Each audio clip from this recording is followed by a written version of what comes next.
Hello everyone, and welcome back to another episode of Ushanka Show, stories about life in the Soviet Union. Здравствуйте, дорогие товарищи! В эфире программа Ushanka Show. And in today's video we're going to talk about gas stations in the Soviet Union.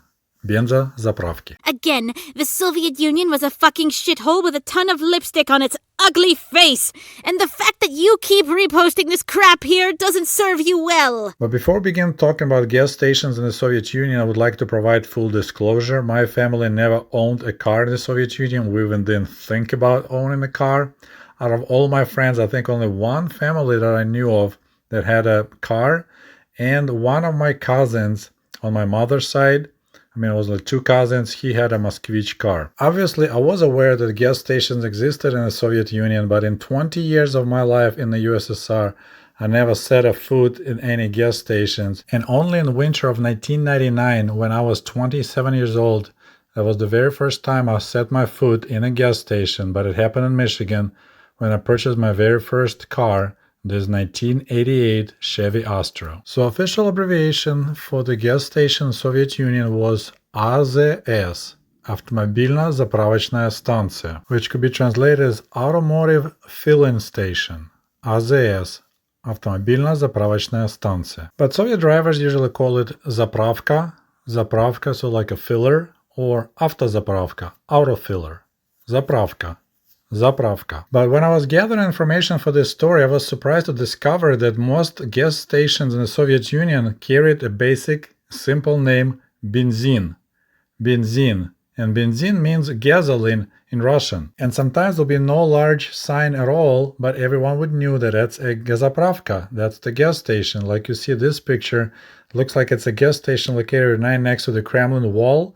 You have a diplomatic American car, you have a Volga, and some interesting minivan in the background. So this picture was taken probably sometime in the 60s. The earliest photo I could locate of a Soviet gas station is this picture. It's dated around 1929.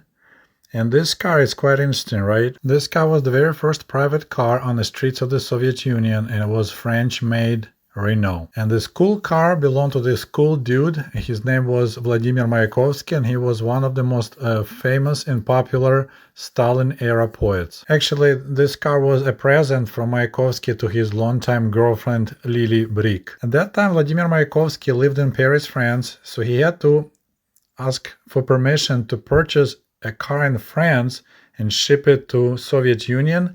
So he sent his request to the People's Commissariat for Domestic and Foreign Trade, and they permit him to purchase the car, but without rights to sell it in the Soviet Union. I also stumbled upon this interesting photo. It was taken in Moscow in 1947, and interestingly enough, it's Ford car with the Moscow license plate. There's a different angle of the same situation, same Ford car. Some of you car lovers probably would recognize what model is that. What's interesting, besides the dilapidated homes in the background, there's no sign that it's a gas station. The two large signs state, "Do not smoke," не курить. That's it. There is no benzene, there is no gas station, just do not smoke. And while we're on the topic of the gas stations, let me show you the craziest looking gas station that existed in the Soviet Union. They were actually imported from Japan. Kyiv had at least two of those.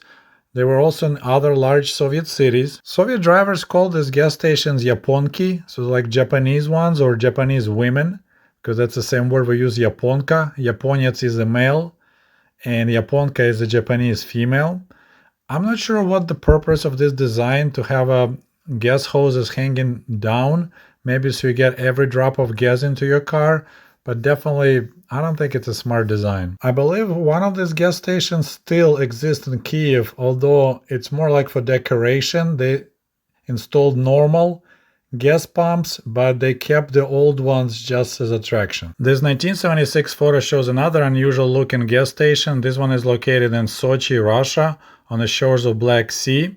I believe this building still exists, although they have a modern gas pumps now. Another interesting detail about this photo is the rear windshield stickers on both Zhiguli car and Taxi Volga car.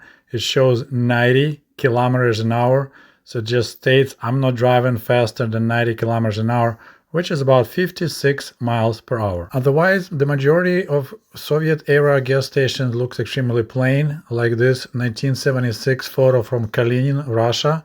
It's kind of interesting. The word benzene, the letter Z, which is in Russian, looks like 3. Number 3 fell off, so it reads Benin, like a country of Benin. And you have two Moskvich cars parked waiting to get gas. On this photo you see so-called Передвижная АЗС, mobile gas station. This photo was taken in 1970s in Crimea. So my guess, some areas which had only like seasonal high demand for gasoline, like Crimean Peninsula was always a top destination for Soviet tourists, and the lucky ones, they had their own cars.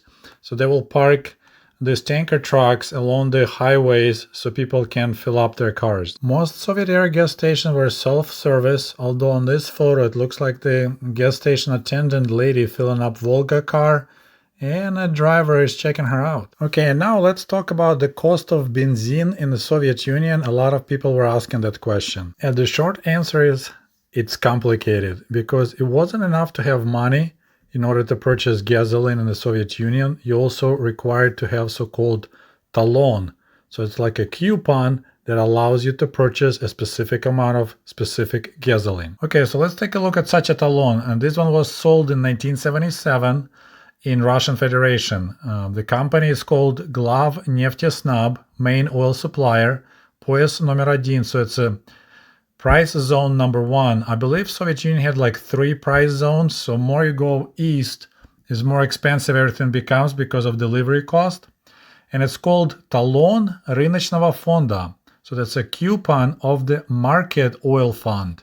So we had 2 funds. One was for the state companies and then one was for the private market. So private market was called Рыночный фонд, market fund. This talon was issued for benzene grade A72, so I believe that was the most popular type of gasoline or grade of gasoline in Soviet Union, A72, and it's for 10 liters and price is 70 kopek. So 1 liter of A72 gas was 7 kopek. The back of this talon states that it's valid on the territory of the whole Soviet Union, so although it was sold and issued in Russian Federation, it was good to purchase gasoline anywhere in the USSR.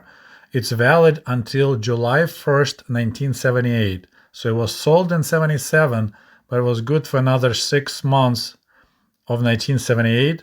Unused taloni, these unused coupons, they can be returned and cannot be exchanged. And after December 31st, 1977, so the last day of 1977, it's not allowed to sell taloni of 1977 issue. And this is how the system of purchasing gasoline worked in the Soviet Union. So if you are a proud owner of a car in the Soviet Union, which was a big deal because cars were so expensive and so hard to purchase, you couldn't just go to the gas station and buy gasoline. First, you needed to find a place that sells these taloni, these coupons, and you buy, for example, 10 liters worth of gasoline. They give you this coupon, and then you go to the gas station, you give a gas attendant person this coupon, which she cancels, and then you're allowed to pump 10 liters of gasoline, for example. So number 1, gas stations in the Soviet Union didn't handle cash at all. You had to get a talon, and that's the only way you could purchase gasoline at the gas station. And of course, gas stations didn't sell anything else besides gasoline and some engine oil. There was no snacks, no drinks, no cigarettes, nothing. It was just pure gas station for benzene and engine oil. And some of you may be wondering, what was the purpose of creating such a complicated system when it's so much easier just to buy gasoline for cash at the gas station? Well, the main reason is this is the side effect of the centrally planned economy, because every region, every city, every town was getting a specific fixed amount of gasoline per year, based on whatever the ministry decides that, okay, so this Moscow gets so many tons, Kiev gets so many tons, the whole Ukraine gets so much gasoline. So now you have 2 consumers of the gasoline. Main consumer will be like trucking companies, and other factories, anyone who has equipment, collective farms. And as a side consumer, there'll be private owners of the cars. So now, since you have a limited amount of gasoline available for private owners, you just issue that amount of coupons. So for example, if Kiev allowed 10 tons of gasoline per year for private use, they will print this talone coupons worth of 10 tons of gasoline or liters, and that's it. But let's take a look at this gasoline talon again. It's sold for the fixed amount of liters, in this case 10 liters, which about 3 gallons. So picture you go on a trip and you have room only for 15 liters in your gas tank, but you have 2 coupons total of 20 liters.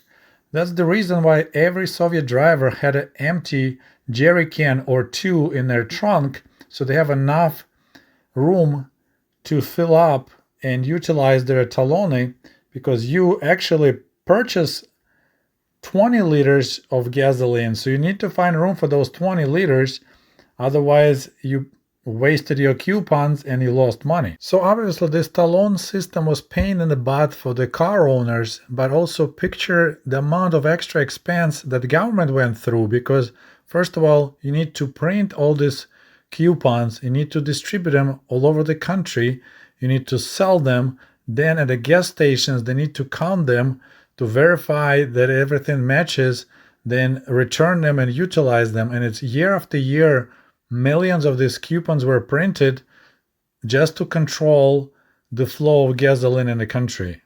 And it's a Soviet Union, one of the largest producer of oil in the world. They had to limit their own consumption. Now let's take a look at these fuel coupons. They definitely look different from the one we looked before, because this one is not for the private use. This is for the state company. They don't have prices. They were issued 1988 and 1987. The one on the left is for 10 liters of AI-93 benzene. The one on the right is for 20 liters of A-76 gasoline. What's interesting, it says a small comment below. Действителен при наличии печати потребителя на обороте и записи в путевом листе. Translation. This coupon is valid only when there is an ink stamp on the back of the consumer and there's a record in the logbook of a driver. So this is type of coupons that state company drivers will get. So when you stop at the gas station, you need to choose which coupon you could utilize, for 10 liters or 20 liters.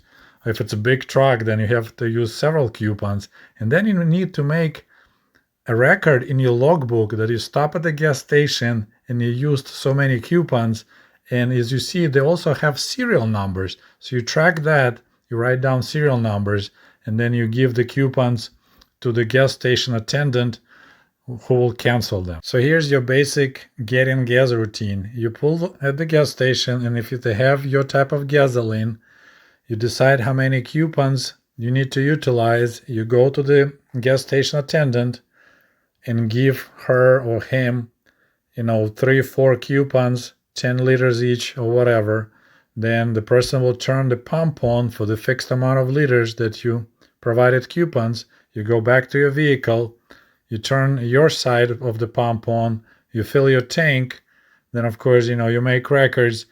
They may cancel your coupon at the gas station, give it back to you, and then you bring it back to your place of work and return and say, okay, look, I filled 40 liters of gasoline or whatever, and this is the record in my logbook, and this is a canceled coupons. Here you go. And now let's talk about prices. So as we saw on the one of the coupons, the cheapest gasoline in the 70s was AI-72, and the price was 7 kopecks per liter, or about 26 kopecks per gallon. There is a 3.78 liters in American gallon. Of course, the important question was 7 kopek a liter expensive or not for the average Soviet person? Well, if you take an average salary in the Soviet Union in the 1970s, about 150 rubles per month, that means the average Soviet engineer could purchase 567 gallons of gas. We'll take 567 gallons times $3.50, about average gas price right now in the United States.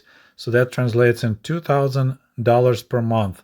So prices at 7 kopek per liter for this average Soviet person would be the same as $3.50 a gallon for a person in the United States who makes $2,000 per month after tax. And I just looked it up. In August 2023, the average monthly earnings in the United States was $4,465, which means that average American worker can buy twice more gasoline than average Soviet worker could, which means, and we started looking at $3.50 a gallon, that paying 7 kopek a liter for the Soviet driver is the same that paying right now $7 a gallon for the American consumer. So as you see, gas was actually pretty expensive in the USSR because our salaries were so low. So considering the fact that gasoline was not that cheap for the average Soviet driver and the existence of this crazy talon system when you were limited on how many liters of gasoline you could purchase every month, there was a huge black market going on where drivers from the state enterprises were siphoning gasoline and selling it to their friends or relatives or just on the street. And of course, siphoning gasoline involves rolling back your speedometer so your kilometers will match the gasoline in your tank. Another interesting detail I just learned about Soviet gas stations, they were pumping gasoline at 5-liter increments, so you can get 5 or 10 or 15 or 20, and maybe that explains why if you look at the talone, these gasoline coupons, they are for 5 liters or 10 liters or 20 liters. So you couldn't get just 1 or 2 liters. You gotta get at least 5 or 10. Quite often I mention in my videos that officially we had no inflation in the Soviet Union. For example, the price of the box of matches was always 1 kopek. It never changed in 20 years I lived in the Soviet Union. Similarly, the price for this loaf of bread, which we used to call kirpich, the brick, was always 16 kopek. But Soviet gasoline had 2 giant price increases. First time it doubled in price in 1978. Then again, it doubled in price in 1981. But along with this crazy price increase, in some areas, like large cities like Moscow, drivers were allowed to purchase gasoline for cash. They didn't need talon anymore. Some time ago, I already made a video about Soviet garages. That's where the drivers kept their precious Soviet-made cars. And they also stored a lot of gasoline in their garages, so everyone had at least 4 or 5 20-liter jerry cans filled with gasoline because, or your talone may be about to expire for this year, you better fill it up and use them up. Or you're planning a long trip and you're not sure if there'll be gas stations all the way, might as well bring a couple jerry cans full of gas in your trunk. So that's of course created a danger because if the garage catches the fire, it's not just a car, you also have a bunch of jerry cans full of gas. By the way, if you missed that video about Soviet garages, I'll post the link below in the comment section. Okay, my friends, that's all I have for you today. I hope I answered your questions about Soviet gas stations and the prices for the gasoline. If any more questions, you know what to do. Don't forget to like this video. I appreciate your super thanks and we'll talk to you soon. До свидания. Goodbye.